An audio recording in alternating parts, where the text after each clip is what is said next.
My wife told me she was working late again. Turns out, her version of working involved my best friend, a cheap motel, and a set of matching bathrobes. I didn't cry, I didn't scream, I recorded everything, sent it to her parents, then bought her dream car and gave it to her sister. Buckle up. This gets real ugly, real fast. It started on a Tuesday.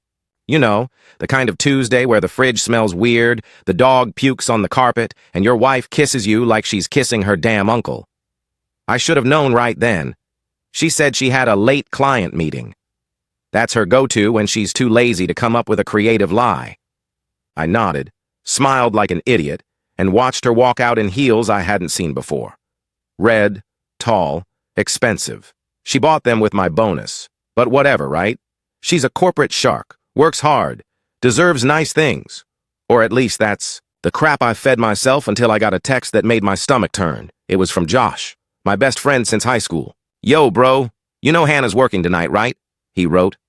Odd. Too casual. Josh never texts me about her schedule. Something felt off, so I called. No answer, so I called again. Voicemail. Then another text. "Actually, never mind. Forget." I said anything? Forget? Nah. My gut was twisting, and when your gut screams, you listen. I grabbed my keys, fed the dog, and headed out. I didn't know where I was going, but I figured I'd start with her office. Only when I got there, it was locked. Dark. Not a soul inside. No cleaners, no receptionist, no Hannah. Just the sad glow of the parking lot lights reflecting off my dumb reflection in the glass. I called her. Again. She picked up this time, out of breath. "Hey, babe, sorry, in a meeting. Can I call you later?" A meeting? At a dark, empty building? "Sure," I said, smiling as if she could see me. "Hope it's productive." Then I hung up and drove. Where? I didn't even know until I pulled into a gas station and sat there, staring at my phone like it held answers. I opened Find My iPhone. Yeah, I know it's shady, but marriage gives you certain permissions, and trust gives you reasons to never use them until it doesn't. She'd shared her location with me months ago when she lost her phone in a lift, never turned it off. So there it was, 7.3 miles away. Comfort Inn. Goddamn Comfort Inn. I laughed. It was the kind of laugh that makes people shift away from you at red lights. I drove like the devil was chasing me and parked across the street. The place was sad. Dingy sign. One flickering. Bulb. A vending machine out front missing the G in drinks. I sat there for a while watching. Then I saw him, Josh, walking out to smoke, phone in hand, shirt half buttoned. And just like that, everything cracked.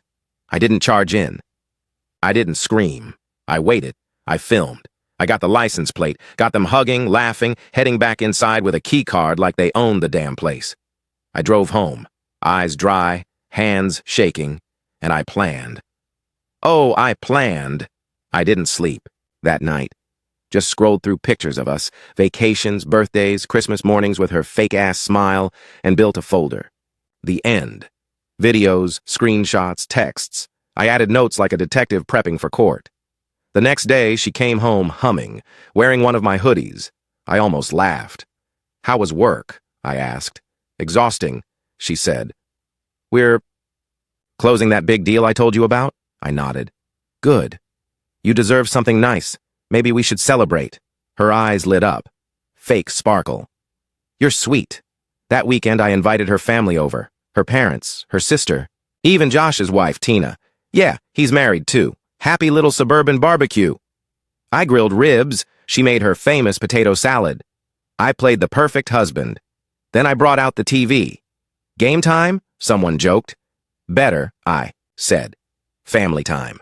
And I hit play. First clip, Hannah kissing Josh outside the motel. Her mom dropped her plate. Second, the two of them walking out in robes laughing. Third, Josh smacking her ass while she fumbled with the key card. Nobody moved. Nobody spoke. Except me. I turned to Josh's wife.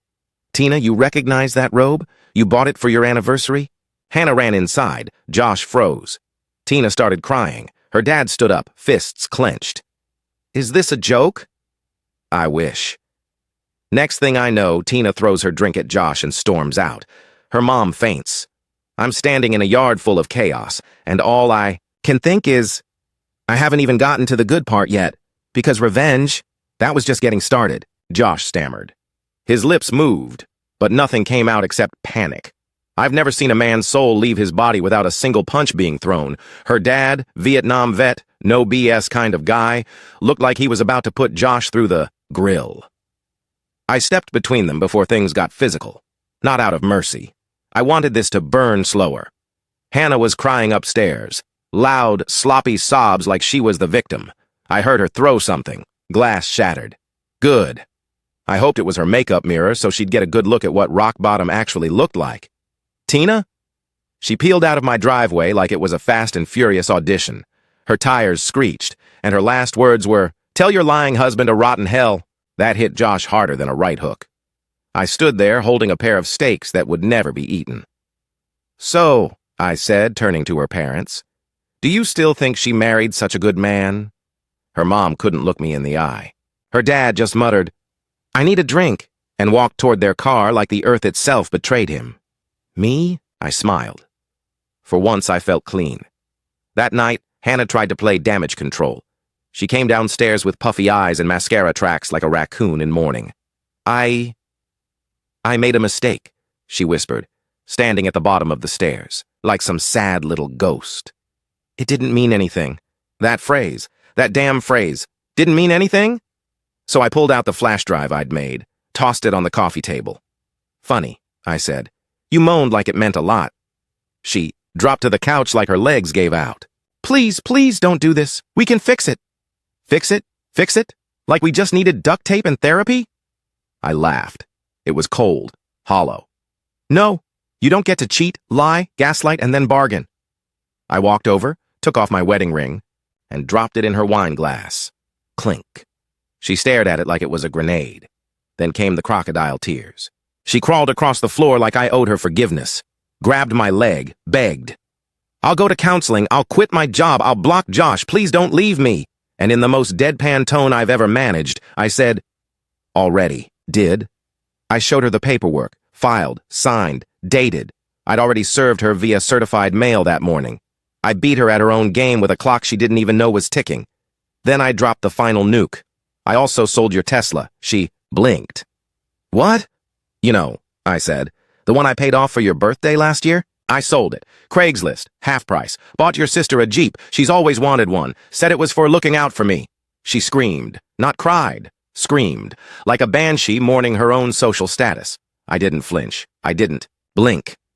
"I hope it was worth it," I said, walking past her. "I hope his 3-star hotel thrusts were worth burning down your life." Then I left her sobbing in a puddle of bad decisions and mascara. But it didn't stop there. Oh no, this was just Act 2. The next morning, I got a call from her boss.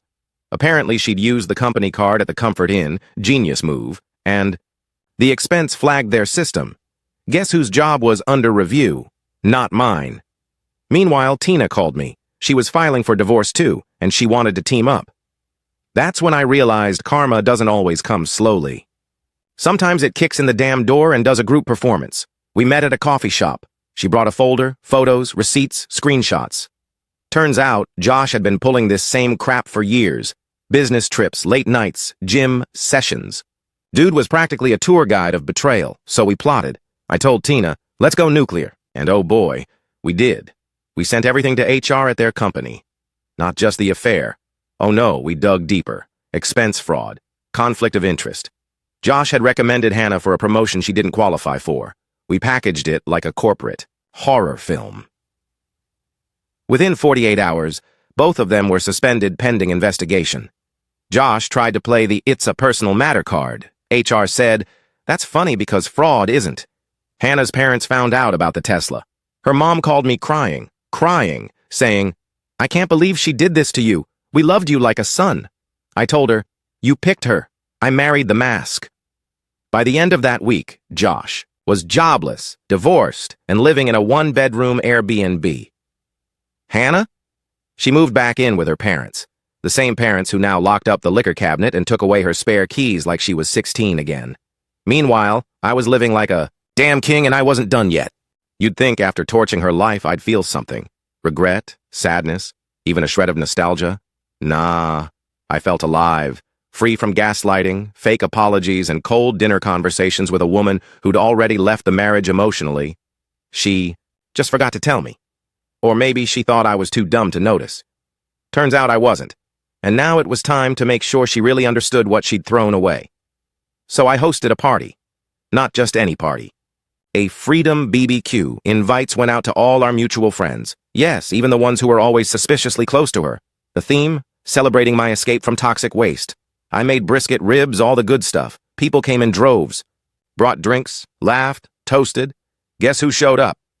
Hannah's cousin, Elise. She walked in, glanced around, saw the vibe, and grinned. "So it's true," she said, handing me a six-pack. "You actually kicked her cheating ass out." "What?" "The full story?" I asked, half joking. "I brought popcorn." That night, surrounded by laughter, music, and people who didn't lie to my face, I realized something. I hadn't just lost a wife. I dodged a goddamn missile. But the best part? Hannah saw it all. She wasn't invited. Of course not. But she watched it unfold through Instagram stories. My friends made sure every burger flip and beer chug made it online. The comments section became a support group for betrayed spouses. One post said, "Legend." Another said, "I aspire to this level of petty." She messaged me 7 times, blocked on the 8th. Then she sent an email, an actual email, like it was 2007. "Please stop trying to ruin my life. I made a mistake. But this is too far." Too far? She had her ex inside her while I was grilling steaks downstairs and I'm the bad guy? I didn't reply. I forwarded it to her dad. Let him deal with that circus. Meanwhile, Josh wasn't doing any better. Tina and I had filed a joint complaint with the ethics board of his licensing agency. Turns out, if you're in finance and get caught falsifying expense reports and banging a coworker you helped promote, that's grounds for a full investigation. His certification? Suspended. His employer? Blacklisted him across 4 major firms. He tried to apply for a job out of state and listed his title as consultant. I sent the recruiter an anonymous email with receipts. Petty? Maybe? Effective? Hell yes. Now let me tell you how karma served dessert. Hannah's sister, yep, the one I gave the Jeep to, texted me out of nowhere. Said she wanted to meet up. Said she felt like she needed to clear the air. I thought it was going to be awkward. It wasn't. She sat down, gave me a long look, and said, "I just want to say, you didn't deserve any of that. I always knew she wasn't right for you." I raised a brow. "But you never said anything." "I didn't think you'd believe me." She was right. And then she said something I didn't expect. "You ever think about dating again?" I damn near choked on my coffee. She winked. "Too soon?" "Yeah, definitely too soon. But damn if it didn't feel good to be wanted for the right reasons again." By now, my ex was unemployed, publicly humiliated, dumped by her partner in sin, and had her social life nuked from orbit. Her friend group? Gone. Even the bridesmaids unfollowed her. She went from curated selfies and couple goals to a private profile and sad Pinterest quotes. She still tried to play the victim. She even posted a story with the text, "When people hurt you, it says more about them than you." I reposted it with a comment. "Girl, you hurt yourself." It went viral, got picked up by a meme page with 400K followers. Her shame was now digital. But the final twist? Oh, I've saved the best for last. I got an envelope in the mail. From a lawyer. Thought maybe it was about the Tesla sale. Nope. It was a paternity test. Apparently Josh had doubts. He'd started putting things together after I exposed them. Things about timing, about dates, about how Hannah had once told him she might have been pregnant the year before. And guess what? She had been, and it wasn't his or mine. It was some random fling from her work conference in Tampa. Josh sent me a screenshot of the results with just 2 words. "You win." I almost felt bad for the guy. Almost. But then I remembered that night on my patio. The moans, the lies, the smug look on his face when he thought I didn't know. And suddenly, nah, I didn't feel bad at all. I thought the chaos had peaked. Thought the flames had burned out and left nothing but smoke and ash. I was wrong. This wasn't over. Not even close. Because a week after the paternity test bombshell, I got a call from Hannah's mom. Yeah, her mom. I almost didn't answer, but curiosity got the better of me. She didn't even say hello. Just dove in, voice cracking like she hadn't slept in days. "I just want to say I'm sorry. For everything." I blinked. "Excuse me?" "For how I treated you. How we all did. Apparently, Hannah had gone full scorched earth. She blamed everyone for the mess she made. Me, Josh, her parents, her co-workers, the economy, Mercury in retrograde.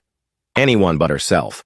Her mom said she hadn't seen her daughter this unhinged since high school, when she got suspended for spreading a rumor about a teacher just to avoid a bad grade. I'd never heard that story before, but it tracked. She needs help, her mom said. Real help. I didn't say a word. I just listened as she described how Hannah was spiraling, drinking too much, sleeping all day, ranting about betrayal and conspiracies. She'd even tried to reach out to Josh again, begging him to lie and say the test was fake. When he refused, she threatened to expose him. Expose what, exactly? That he was dumb enough to ruin his career for a woman who couldn't stay loyal through a long weekend? Hannah's mom started crying. Said she didn't know where they went wrong. I almost felt sorry for her. Almost. But then I remembered how she used to talk down to me at family dinners. How she once told me, Hannah could have done better, you know. Now I guess we all know what better looks like. After that call, I did something I hadn't done in months. I pulled out the old flash drive, the one with the backups of every chat, every email, every synced text from Hannah's phone. She'd logged into her iCloud on my desktop years ago, and I'd never logged her out. Guess who forgot about that? I'd never gone through all of it. Honestly, I was scared to. Thought I'd find one affair and spiral. Turns out there were 3. Josh wasn't the first, or even the worst. There was a sales manager from a trade show in Vegas, a guy she met on a yoga retreat in Arizona, and then a name I didn't recognize. Mark, just Mark, no last name. But I found the texts. They were brutal, raunchy. Like reading a script for some backroom adult film, she called him Daddy, told him she was tired of playing house with me, said she'd leave me the second he asked. Guess what he never did? She sent him pictures. He never responded, ghosted her. I stared at those texts for a long time. My stomach turned, not from the words, but from how easy it all seemed for her, like cheating was her hobby, her stress relief. I thought about deleting it all, but then I got an idea, an awful, brilliant, terrible idea. I printed everything, bound it, covered page after page with dates, locations, timestamps. Then I mailed it anonymously to her church. Oh yeah, Hannah had recently tried to rebrand, started going to Sunday services like she was a born-again victim, sat in the front row, joined a women's support group, even tried to start a podcast about healing from toxic men. The same week, her photos and daddy texts were getting passed around by every church member with a shred of morality. She got banned. From a church. You know how messed up you have to be to get kicked out of a place where literal sinners go to heal? And here's where it gets really insane. Josh's ex-fiancée, yeah, he had one, reached out to me. Said she found my Instagram post. Said she had her own stories. We met for coffee. She was sharp, brutally funny. Told me that Hannah and Josh weren't just having a fling, they were making plans. Serious ones, engagement rings, baby names, a savings account. While I was mowing the lawn and buying groceries for a family that didn't exist anymore, then she showed me screenshots I'd never seen before. Group chats, threads, messages where Hannah called me dead weight, said she was trapped in a sitcom marriage and needed a real man to take over. I felt nothing, not rage, not heartbreak, just this icy calm. Like my body had decided, this is war now. So I made a website. Yep, a whole site. With a timeline, receipts, redacted names, and a blog. I posted everything under a pseudonym, The Betrayed Husband Chronicles. Within days, it had 100,000 hits. People shared their own stories. They sent me donations. One woman said reading it helped her finally file for divorce after 10 years of manipulation. It became a movement. Hannah? She called it defamation. Her lawyer sent me a cease and desist. I framed it, posted it on the site, captioned it, "When you try to silence the truth with legal threats but forget you left a trail of lies wide enough to drive a semi through." Even Josh messaged me again. I never thought I'd be rooting for the guy I helped screw over, but well played, man. And yet, the best was still to come.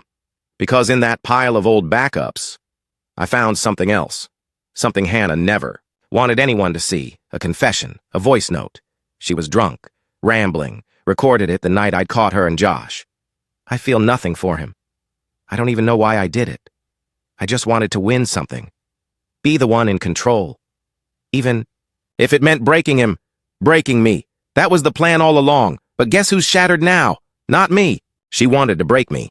But instead, she handed me every tool I needed to bury her public image 6 feet deep and walk away clean. After the blog exploded, people started digging. I didn't ask them to. I didn't need to. Internet sleuths are like bloodhounds with unlimited time and caffeine. They found her old Twitter, the one she thought she deleted. Guess what was on there? Screenshots from her secret Reddit burner where she wrote threads like, "How I keep my husband from finding out about my side pieces," and "Yes, I cheated. No, I don't regret it." She even bragged about how she weaponized therapy to manipulate me into feeling guilty for her mistakes. Said it was easier than lying, just cry and mention childhood trauma. Disgusting. Once that made the rounds, she got fired from her marketing job. HR didn't even call her in, just sent a box of her desk stuff to her apartment with a sticky note. "This should keep your secrets company. Savage, but deserved." She tried to spin it. Posted some Instagram story with sad music, talking about online harassment and revenge culture. She left the comments on. Big mistake. People weren't buying it. Not anymore. And then came the influencer fallout.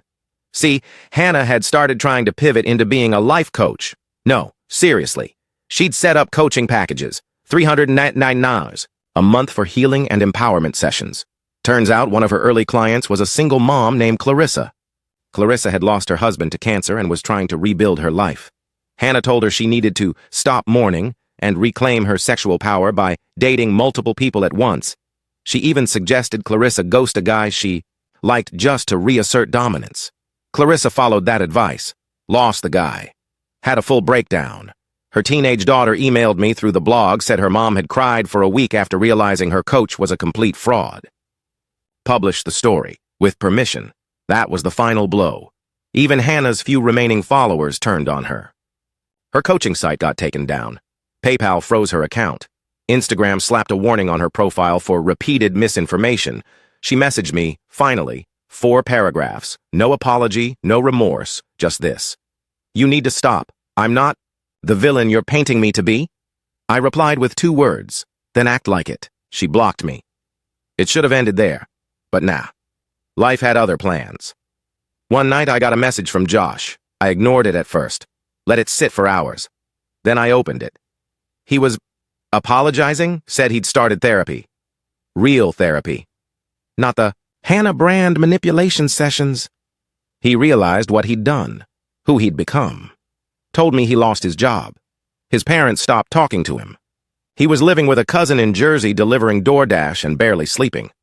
I didn't respond. Not because I didn't care, because I didn't know what to say to a man who helped wreck my marriage, gaslight me for months, and then dropped back into my life like a sad puppy expecting a treat.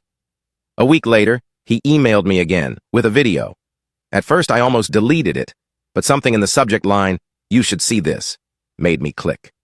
It was footage from Hannah's work event, a rooftop party. Music, drinks, laughter. Josh filmed it, apparently, before everything went to hell, and in the background, clear as daylight, was Hannah, making out with a guy in a business suit.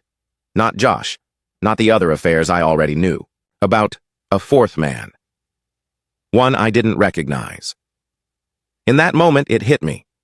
This wasn't about me not being man enough or fun or adventurous. It was never about me.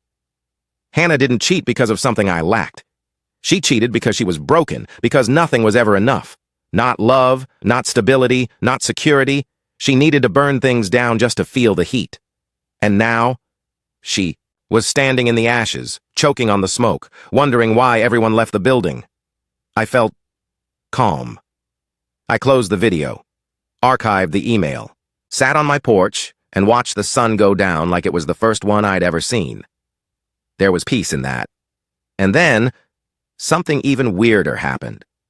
I got a book deal. No joke, a small indie publisher had seen the blog, followed the saga, and emailed me, said my writing was raw, cinematic, painfully human, asked if I'd ever considered turning it into a memoir. The advance wasn't huge, but it was real, more than Hannah ever made coaching people into emotional car crashes. So, yeah, I said yes. And you know what? That's when I knew the war was over. Because the final stage of revenge isn't destruction, it's indifference. It's success. It's living better without them, while they still think you're out to get even. I wasn't. I was out to heal, and I did. 3 months later, I saw her again. It wasn't planned. Wasn't some dramatic showdown in a courtroom or dark alley. It was Target. Of all places. I was standing in the coffee aisle, grabbing a box of dark roast, when I heard that voice. Fake. Sweet. That corporate-laced passive aggression she used when she wanted something for free. I think you scanned that wrong. I turned, and there she was. Hannah.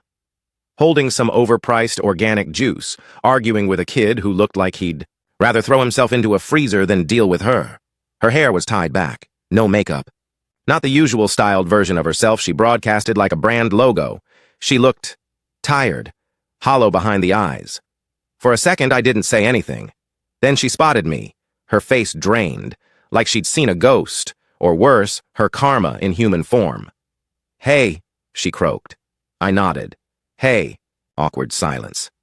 I could have walked away. Could have let it die there. But nah. I walked right up and said, "How's coaching going?" Or wait, was it HR disaster management now? She swallowed hard. "I'm not doing that anymore." "I know," I said. "People don't trust frauds." That hit. Hard. She flinched. Then came the deflection. "I heard about the book," she said. "Congrats." "You read it?" "No," she muttered. I smiled. "Probably for the best. Chapter 14's rough on you." She blinked, looked down at the tile, and right then I saw it. The realization that I wasn't bitter, I wasn't broken, I was just done. Done with the guilt. Done with the wreckage. Done pretending her chaos was my fault. I left her there, in aisle 5, with her melting ego and her bottle of overpriced juice. I didn't look back. That night, I did something I hadn't done in years. I slept with the windows open, no white noise, no alarms, just the breeze and the silence of finally being free. A week later, the book hit number 7 on a niche bestseller list, not because it was flashy, not because I made myself the hero, but because it was honest, messy, human, real, just like life. And as for Hannah, last I heard, she moved out of state. Tried to start fresh?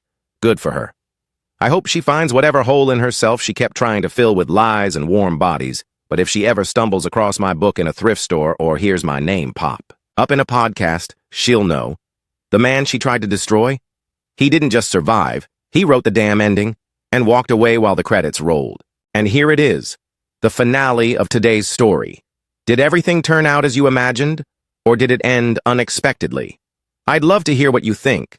Leave your thoughts in the comments below, and let's dive into the discussion together. If this story kept you in suspense, don't forget to give it a thumbs up. And if you haven't signed up yet, what are you waiting for? This is your chance to join an incredible community where exciting new stories unfold every day. Click the subscribe button and turn on notifications to stay up to date. Thanks for your attention and see you on your new adventures.